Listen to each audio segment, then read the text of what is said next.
नमस्कार। मैं डॉक्टर पुष्पांजलि, आपकी फिजियोथेरेपिस्ट। राधे राधे। और आप सब कैसे हैं?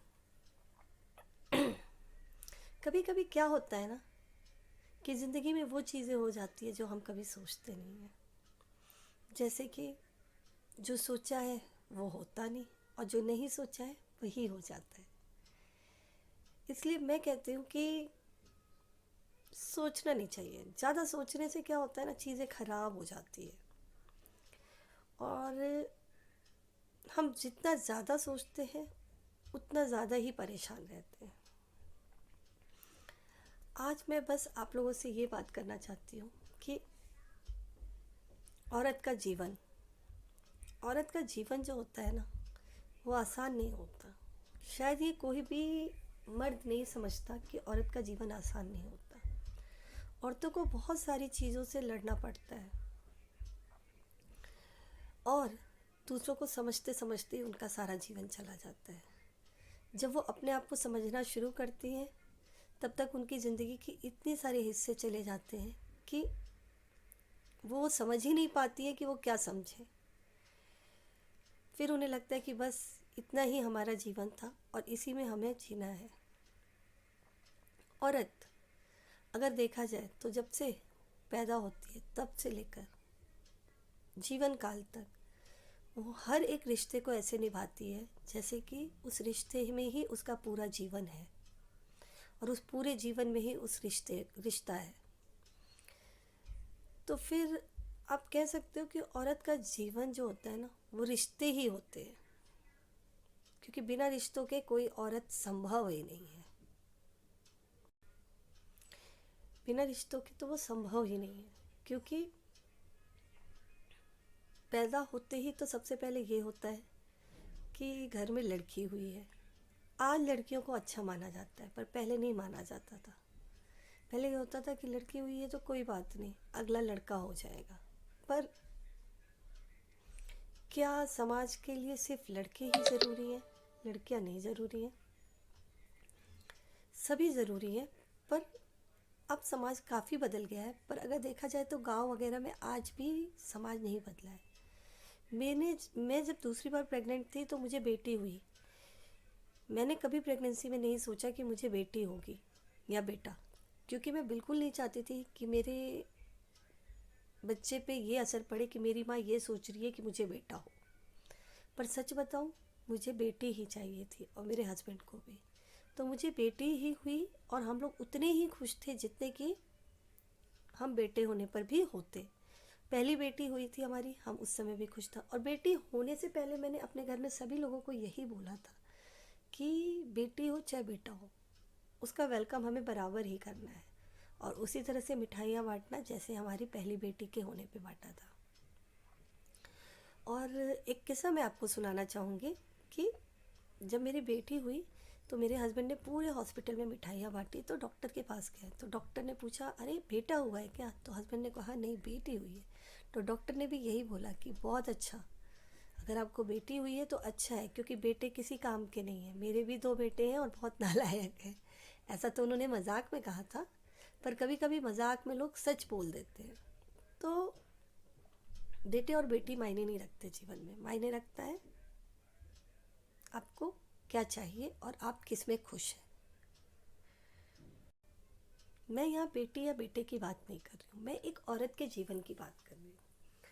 औरत बचपन से लेकर बड़े होने तक कुछ ना कुछ त्याग ही करती है।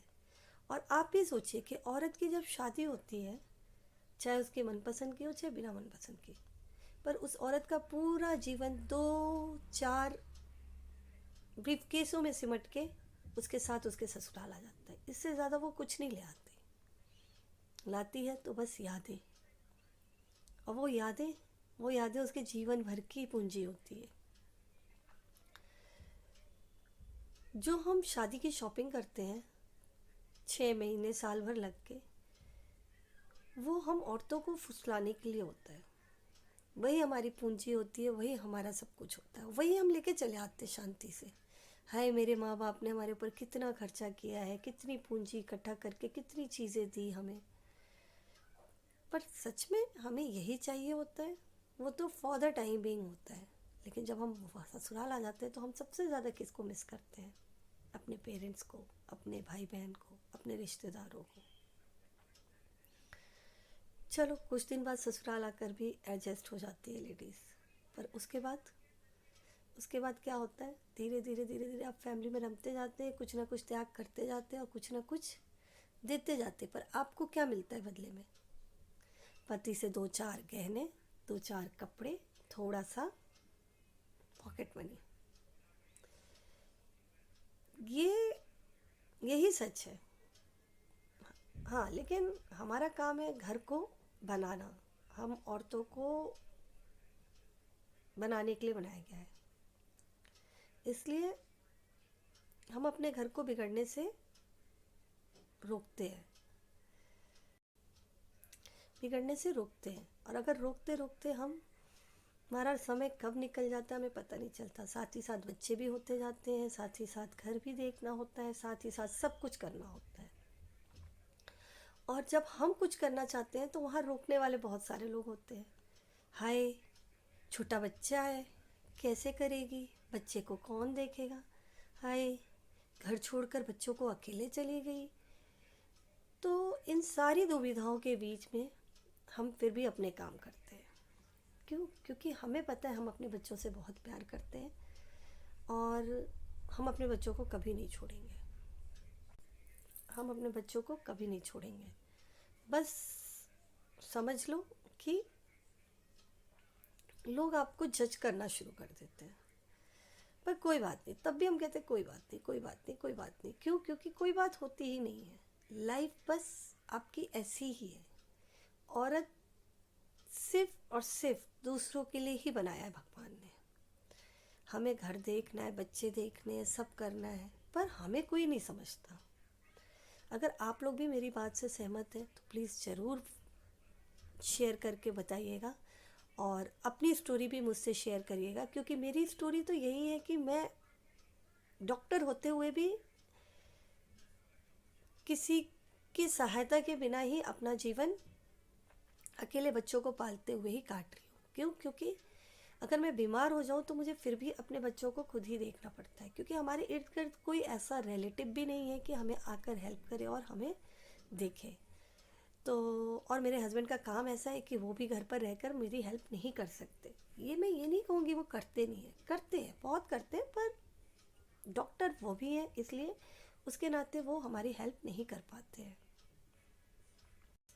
स्टोरी तो मेरी बहुत लंबी है और दुविधाएं भी बहुत है जीवन में, पर फिर भी मैं हार नहीं मानूंगी, क्योंकि मैंने सोचा है कि मैं अगर डॉक्टर हूँ और मैं पेशेंट नहीं देख पा रही हूँ तो कोई बात नहीं, मैं यूट्यूब पे ही अपने सब्सक्राइबर और व्यूवर से बात करके, अपने दिल की बात करके ऐसे ही जी लूँगी। क्यों? क्योंकि मुझे हार मानना नहीं आता। मैं हार नहीं मानती, मैं लाइफ में हार मान ही नहीं सकती, क्योंकि हारना तो जीवन का सबसे ही वो है। बार बार गिरूंगी, बार बार उठूंगी, बार बार गिरूंगी, बार बार उठूंगी। मेरा ये काम है, मैं ऐसे ही जीती हूँ। और मैं आप लोगों को भी यही कहती हूँ कि हिम्मत कभी मत हारिए और हमेशा अपने आप को खुश रखिए और कोशिश करिए। औरत किसी से भी कम नहीं है और औरत कभी किसी से पीछे भी नहीं है। वो अपनी खुशियों का रास्ता खुद बना लेती है। बस ये है कि अगर आप अपने दुखों को देखोगे तो आपका दुख आपको कभी आगे नहीं बढ़ने देगा, और आप अपनी खुशियों को देखोगे तो आप हमेशा सीधे रास्ते से आगे बढ़ जाओगे। तो क्या आप मेरे साथ आगे बढ़ने के लिए राज़ी हो? मैं आगे भी आपको और भी स्टोरीज सुनाती रहूँगी, पर इस वीडियो को लास्ट तक देखने के लिए थैंक यू और मेरे साथ बने रहने के लिए शुक्रिया। क्योंकि लाइफ में मुझे आप जैसे लोगों का साथ मिला, मुझे बहुत अच्छा लग रहा है, और मैं ऐसी ही वीडियोस बनाती रहूँगी जब तक आप लोगों का साथ मिलता रहेगा। और मेरा हौसला बढ़ाने के लिए भी थैंक यू। अब मैं अपनी बातों को यहीं पे समाप्त करने की कोशिश करती हूँ, क्योंकि मैं बिना बाके बिहारी जी को याद किए तो आगे नहीं बढ़ सकती। इसलिए राधे राधे, भारत माता की जय। जैसा कि मेरे देश से महान कोई देश नहीं है, इसलिए जय हिंद।